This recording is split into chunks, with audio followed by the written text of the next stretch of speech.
Thank you so much for your time.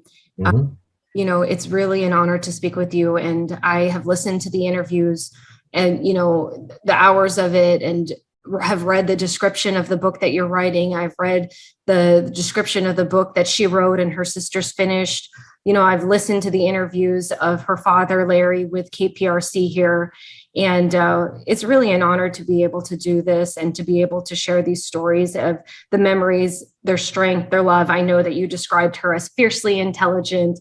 You speak of her sweetness. You really just speak about her. And I feel like I know her, even though I never met her. And it's an honor to be able to share her story. Can you talk to us? It's 20 years later from a terrible terrorist attack, September 11th, 2001. What does, it will be the week of September 11th when this airs. What does this period of time feel like for you 20 years later? Well, it's usually the same. I always feel certain apprehension and anxiety. Um, I remember early on, I kind of bristled at the fact that it was termed an anniversary because usually anniversaries are something you celebrate. And this is, to me, more of a day of infamy. So it's difficult, but every year there's chapters of closure. You meet certain things head on. You just have to get through it, and you learn a lot. Thank you. And um, about Lauren, I think, what I want to focus most on is just her memory and the type of person she was and the memories that still live today. Can you tell me about Lauren and what she meant to you and her personality? Well, Lauren was a real jewel of a person. She was the best friend that anyone could wish to have. So having her as my wife was quite the honor. Uh, but she was friends to so many, and that's why her loss is so sad. Is because yes, I lost my wife, an unborn child, but she so many friends and her family lost her as well, and because she meant so much to so many. Um, we met at the University of Texas. I was instantly struck with the beauty of her eyes and the feistiness of her personality. She was a petite, beautiful woman, but pound for pound as strong as any guy I know, and probably mentally more so. So it's always a pleasure to talk about her and remember her because of her participation in what was an amazing, amazing event. The drama happened that day in the sky instead of on the ground, and that's why it's kind of a lost part of the story, the narrative. In when it gets shown on TV, it's just a hole in the ground, and there's no dramatic building falling or smoking. But I'd like to remind people that the drama happened in the sky, and she would have been part of that. She was EMT trained. She always would jump in wielding. I saw her in action many times. She was selfless, and she was active, and she was vibrant, and she always wanted to help others. So that's why she was the best friend you could ever want to have. Really beautiful description of her. Thank you for that. She's the daughter of a coach. That's right, right? That's right. She was the middle daughter of three to Barbara and Larry Catuzzi. And coach, as we referred to him in his early career, was a football coach at Indiana and Ohio State. He did some stints in the NFL. Um, so Lauren was around a lot of testosterone growing up, and she really felt that women could do anything a man can do, and probably even better. And she was always feisty with men because of that testosterone that she thought was ill granted. I mean, she played catch with Terry Bradshaw and Lynn Swan when her dad was coaching at Baltimore during an exhibition game down on the sideline. So she would insert herself into male dominant areas. Um, One of my favorite stories is the one where she was working at Price Waterhouse as a marketing director, and they were pitching the Joe Boxer account. Now, Joe Boxer is ubiquitous with all sorts of creative colors and designs, and so before the presentation, The three executives she was going in to do the pitch with stood up, and she pulled out 4 pairs of boxer shorts, Joe boxer shorts, and said, "Here, put these on." Now, these straight-laced, gray flannel guys from Price Waterhouse laughed at her, and she said, "No, you're not going in unless you put them on." And so she put them on over her pantsuit, and they did the same. And as soon as they walked in, Nick Graham broke out laughing and said, "I don't care what you have to present, you're hired." And that's the kind of motivation and inspiration that Lauren can provide in any setting, male or female. Oh my goodness. She really was something. She made heads turn and she was listened to. I can see that. Thank you for that. Really funny, and oh my gosh, such a funny story. Well, she embraced life, and I mean, and to show you how selfless she was and always thinking of others. For her 30th birthday, she wanted to do something special, but she wouldn't tell me, her friends, or family what it was. So the morning of her 30th birthday, I woke up, looked her right in the face, said, "What are you doing for your 30th birthday today?" And she said, "Well, we are going to go skydiving." And I said, and it was a long, pregnant pause before I said anything. And she said, "Well, you don't have to do it, but I'm going to do it." And I said, "Okay." And that day we had a friend flying in from Alaska. He landed. We picked him up at the airport, a gregarious guy, a comedian and DJ for a radio station. And he says, "What are we going to do today? What fun thing are we going to do today?" And I said, "Well, we're going to go skydiving." And that was another long, pregnant pause from a guy that was never a loss for words. And he said, "I just got off a perfectly normal plane. Why would I want to get on a smaller one and jump out of it?" And I said, "Well, that's what we're going to do because Lauren's birthday." So when we got up there, we kind of backed out and we were just saying, "You go first and we'll decide later." But as we watched her in her skydiving suit going through the practice routines, we looked at each other and said, "How can we be such wimps and not go and do the same thing she's about to do?" So again, she led us to do something we would have never done, but yet we were both glad we did it. I'm glad that also that the only video that was taken was of her skydiving, not me. And to the skydiving video, she attached the song that she loved the most, which was a beautiful song by the band U2, and it's titled "One Tree Hill," about the river of life leading to the sea of afterlife. And it's a beautiful and almost what's the That's right how you word? met, right? A U2 concert? That's true too. I called her up just to talk to her on the phone, and she said she was trying to get tickets to a U2 concert in 1985 when we were at the University of Texas. And I feigned to know how I could get tickets for us. When I arrived at her door, though, I think she misconstrued and she left the door open. She said, "The money's on the table and just leave the ticket." Well, I was standing there with a bottle of wine and a bouquet of flowers, and she turned around and came out of the bathroom from brushing her teeth and said, "Oh, it's a date." And so it was. And that was her first date, and from there on out.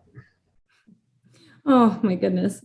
She's you do such a great job of just painting the picture of who she was. I can see she was spunky, she was feisty, she was adventurous and full of life. And oh, the stories are beautiful. The U2 concert, and that seems to be a moment that kind of comes back as it's the song that she attaches to the skydiving, and she seems to make jaw drops everywhere. And it's like, what?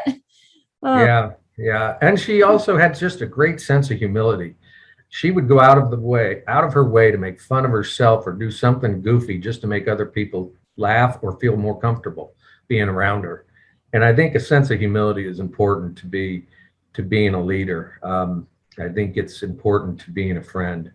No one's perfect, and I think that's what she was able to convey and make people feel at ease and be happy to be in her presence. And she also wrote a book. Can you tell me about what was her mission and vision behind that book? Well, Lauren had a motive. Lauren had pasted her motto, which was pulled from the Shawshank Redemption: "Get busy living or get busy dying." And one of the things she noticed as she got older in her 20s and 30s was that a lot of her friends were having kids and getting into a routine or a rut. And she thought back to when she was a Girl Scout and a Brownie, and all the self-esteem and self-confidence and courage she gained after she would earn a badge. And it didn't matter whether you did that particular badge good or bad. It was just the fact that you did it, and you achieved something. You grew. You learned. And so that's the whole premise behind her book. You can do it, because she wanted it to be an adult badge handbook for adult women. And it's not written by her, it's written by experts in all the fields of things you can learn to do, like skydiving, scuba diving, cooking, gardening, quilting, just so many things, because she wanted to help and empower adult women with new feelings of self-worth and self-esteem and confidence, and courage to try something new that they may never have tried before. And again, it just exemplifies who Lauren was, always wanting to lend a hand. Thank you. And I do, at the end, want to ask you also about your book and about the beautiful garden that exists here in Houston. I'll probably ask you that at the end as we Sure. more about her legacy. But if you will allow me to, and please take whatever time you need for any of these answers, and feel free if you don't want to answer anything, that's totally and completely fine. Yeah. Just take me through some of the moments that you're comfortable, sharing, that you remember of September 11th. I know it was a different time zone. I know you were just waking up when the tragedy started. Yes, I woke up right at 7:03 that morning of September 11th, 2001, and I noticed something out the window that looked startling to me, almost heavenly. And living on the West Coast in San Rafael, California, in Marin County, we would turn the ringer off in the bedroom upstairs to the phone, because back then there was no do not disturb call. So telemarketers would start on 9 a.m. on the East Coast, which was 6 a.m. our time, and we did not like getting awakened. I remember turning on the TV, starting my day like I normally would, and as I was getting ready to shave, noticing the horrific images of the Twin Towers burning, and not really sure how to figure out what was going on like the rest of America. I wasn't comprehending what had happened or why. The first thing that went through my mind as I learned about what was going on was that one of the planes was out of Boston, and it was an American Airlines. Now, my older brother, Jim, was a pilot for American and often flew the routes from San Francisco to Boston and New York. So my first thought was worry for him. As I learned more about what was happening with the Pentagon, and then they said another plane crashed in Pennsylvania, but they believed that flight had originated out of Chicago. I got a call from Lauren's sister, Vaughn, and she asked if I'd heard from Lauren. And I said, no, I thought she'd be with you, because they said all flights had been grounded. That's when I got the very horrifying news that Lauren had gotten on an earlier plane from Vaughn. She'd called Vaughn and told her I'm on an earlier flight. So a real terrifying moment went through my spine that there could be a problem. The next moment, there was another call, and I thought it might be Lauren at that time, but it was my friend Bob Schultz from Houston, Texas. And he said, Raxter, I'm so glad to hear your voice. I'm worried about you, because he knew I flew to New York every month. And I said, no, but I'm worried about Lauren. Let me call you back. So I ran downstairs, I turned the television on, and I saw that the machine was blinking, indicating I had messages. And I played the first message, and it was from Lauren in the airport, at Newark Airport, saying that she was on an earlier flight. She was excited about it because she would be getting home sooner. It was a light load, so she could stretch her legs out and feel comfortable, and that she was excited to see me. And that was when I was starting to get real nervous. And the next message was her from the plane. And at that time, they were showing a picture on TV of the crater in Shanksville, Pennsylvania, and saying that it was a United flight um, out of Newark, Flight 93. And as I listened to Lauren describe that there was just a little problem on the plane and that she loved me more than anything, just know that. I felt that there was no survivors and that she was a part of that flight.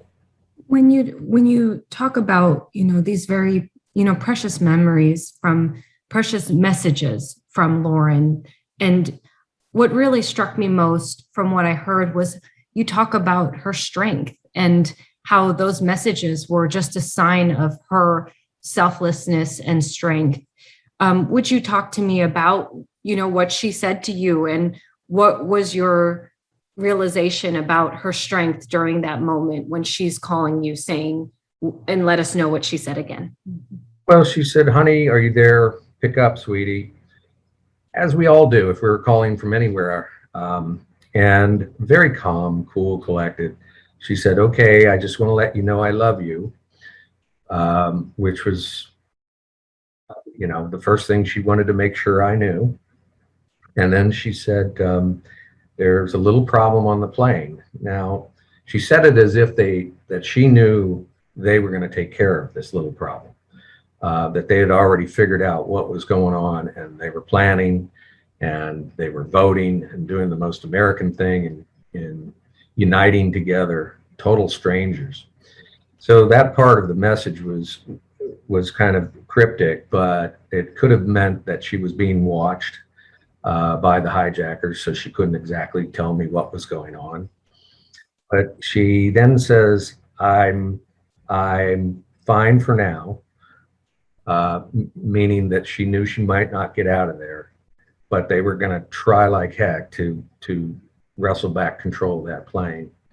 She then stops herself. She says, and then, not wanting to leave a haunting promise like we all do, "I'll call you back later." She stops herself. She has the presence to stop herself, not make a haunting promise. Then she says, "I just love you more than anything. Know that." Another message that to me was, you keep living. Don't let them get you too. Be strong. Live on in my spirit. And she ends with, "Please tell my family I love them too. Bye, honey." And I had dropped to the ground after I heard that. I saw the images on the television. I could put two and two together. And so at that time, it was, I was certain without being given, official word that she was gone, and our baby too. The FBI showed up later to confirm the information.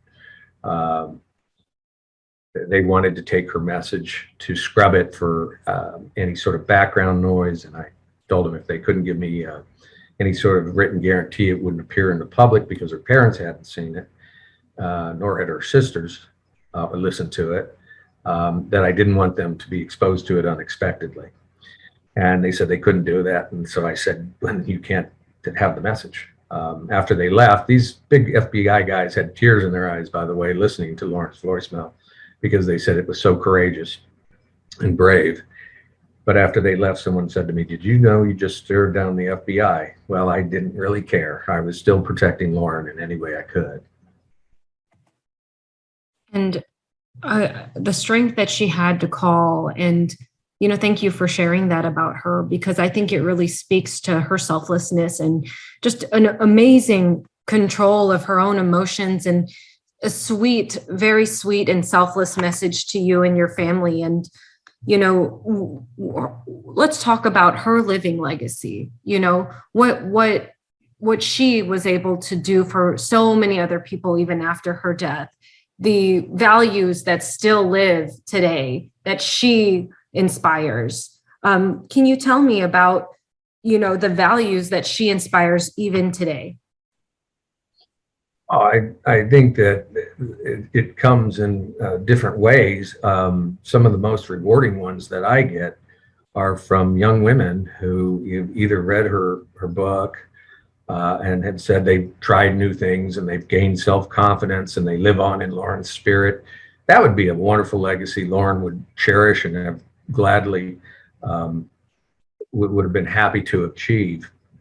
I've gotten uh, many notices from younger girls who call Lauren their hero, and they ask if they can do their school project about Lauren and who she was, and these are all legacies that I know, along with the book, she would have been very proud of. I think she would have also been proud of the legacy of the Flight 93 passengers and crew, because what they did was truly extraordinary. They acted within 30 minutes, gathering information, coming up with a plan, voting, and executing over a rural area.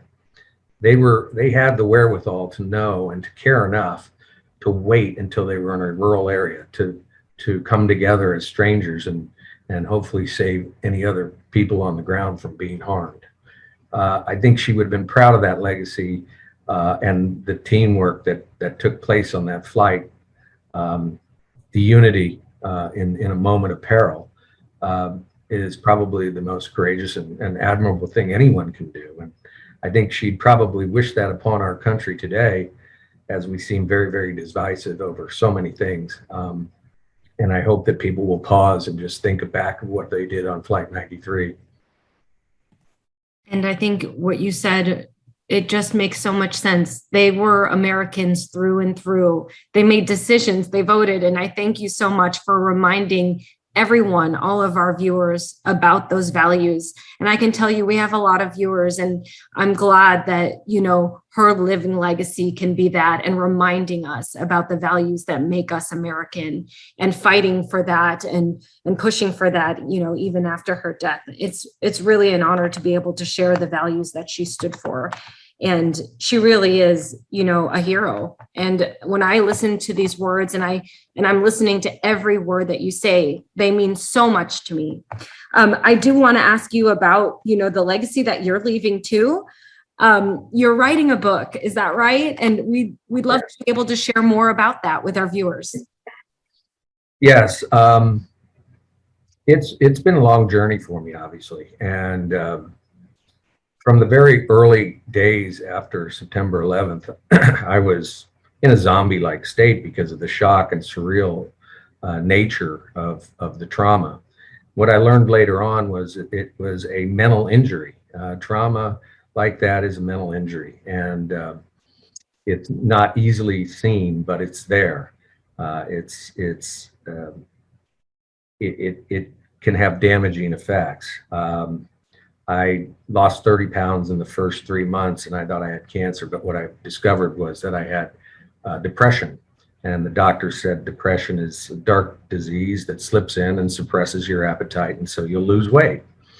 So I went to see a therapist who helped immensely. And from that experience, I learned more and more about grief. I feel like, and I've said this, I feel like I've had 20 years of a PhD in grief.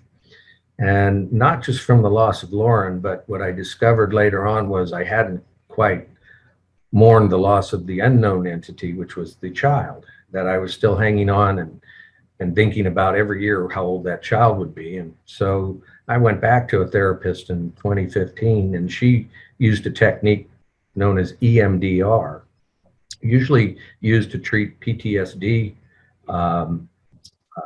soldiers. And I said to her, I didn't know I had PTSD. I thought it was battleground trauma. And she said, oh no, you've had the similar trauma. So they use the EMDR to kind of get your left brain and your right brain to cross over while she talks to you. And she discovered that I needed to do something as a tribute and a memorial to my unborn child. She even suggested writing a book to them. So the book started back then, and I kind of started it with the foreword of "Dear son, ... or daughter. I'm writing you by the advice of my therapist to let you know a little bit about your mom and dad and why you are now in the history books." And it wasn't until after COVID that I realized there was going to be a lot of collateral mental injury from the hundreds of thousands of people who've been lost from COVID. So that I felt moral obligation to kind of share some of what they're going to experience, the survivors, that is, that didn't get to say goodbye to their loved ones. And they died so quickly and tragically. So the other thing I wanted to do as a tribute is to have the book be published on what would have been the child's 20th birthday. And that will be April 2022 when the book will come out, as a tribute to the child, but also hopefully as a inspirational memory about Lauren and the brave passengers and crew of Flight 93, but also some inspiration to seek mental assistance if you feel you need some help, because everyone experiences some sort of mental trauma in their life, and it shapes us. And until we discover why it's shaping us a certain way, we can't help ourselves. And I also hope to destigmatize mental health and remove the term dysfunction and replace it with injury, because just like a broken arm, it's an injury, and you take yourself to the doctor sets your arm and puts it in a cast, and you get better. People should go seek mental therapy because it helps, it works, they're professionals, and it will make it better. It helps the healing. So I hope to share that message as well, and as well as closing another chapter in my life as I move forward with my new wife. Thank you so much. And thank you for your leadership and sharing this very personal moment of your life. I think that you and your family have really created an impact that will change lives. I can see that, mental health is something that you have learned about and that you will be sharing about. And I can only imagine how many lives will be touched by you sharing your journey with mental health and teaching others about this injury, So Thank you. Thank you for that. My last question here is about, the beautiful garden, Lauren's Garden in Houston. And, I know that there's also money that will go to a scholarship for foundation. If you wanted to talk about that, it's a beautiful garden. I've seen it, and talk about how it represents her beauty and her beautiful soul and personality. Well, I have been to the garden with my friends Bob Schultz and Lance Rosemarin, both from Houston.